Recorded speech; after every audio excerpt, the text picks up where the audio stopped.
But every hole out here is a picture postcard. In the shadows of towering sentinels are locked the story of a place and a time that came together to make history. Back in those years, Wilshire was thought of as one of the fine public courses in the United States. Land that a legendary architect crafted back in 1926. Any Donald Ross course has a certain aura to it. 33 years later, in 1959, Wilshire would claim its own place in history when it hosted the USGA's National Public Links Championship. It's been a long time ago. A different time, a time when America and the golf world saw things in black and white. They weren't thrilled about me doing anything.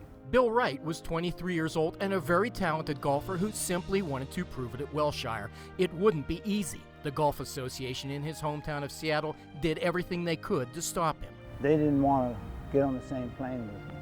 It took a ruling by Washington's governor to clear the way. Bill Wright would get his chance. I remember walking along and watching him play.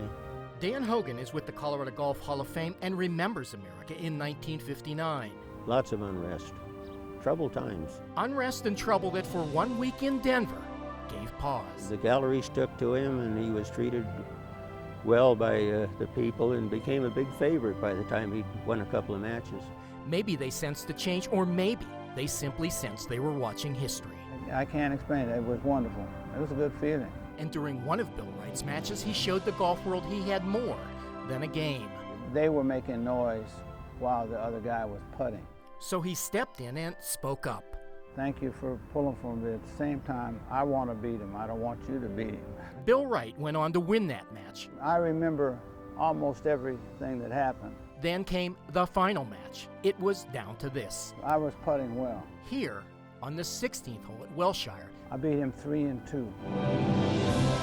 the game of golf was forever changed. Well, we were all happy. There's no question about that. He made a real breakthrough. He meant a lot to amateur golf. Now, 51 years later, I still had that competitive spirit. the man who caught history in Denver I still like to play golf. still chases the golf ball at a course in Los Angeles. There's been some big changes. He's now a member of the PGA, an organization he couldn't join after winning in 1959. They still had a Caucasian-only rule until 1961.